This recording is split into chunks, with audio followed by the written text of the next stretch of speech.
મુખ્યમંત્રી ભૂપેન્દ્ર પટેલની અધ્યક્ષતામાં કેબિનેટની બેઠક, જેમાં ગંભીરા બ્રિજ દુર્ઘટના બાદની કામગીરી મુદ્દે ચર્ચા કરવામાં આવી. બ્રિજોની ચકાસણીની કામગીરીની પણ સમીક્ષા કરવામાં આવશે.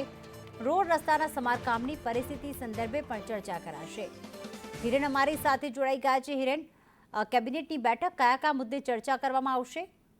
મુખ્યમંત્રી ભૂપેન્દ્ર પટેલની અધ્યક્ષતામાં આ કેબિનેટ બેઠક શરૂ થઈ છે, જેમાં સૌથી મહત્વનો મુદ્દો રાજ્યમાં રોડ રસ્તા અને બ્રિજોની જે સ્થિતિ છે એના સંદર્ભે માર્ગ અને મકાન વિભાગ દ્વારા છેલ્લા એક અઠવાડિયામાં જે ઝુંબેશ ચલાવી અને કામગીરી કરવામાં આવી છે એની માહિતી આપવામાં આવશે.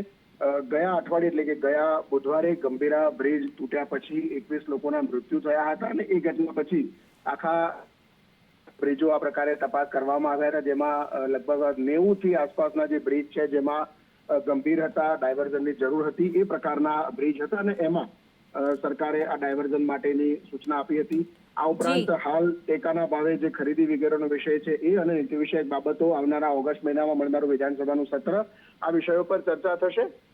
રોડ રસ્તાની સ્થિતિ આજનો કેબિનેટનો મહત્વનો મુદ્દો રહેશે. બિલકુલ, આભાર તમામ વિગતો માટે.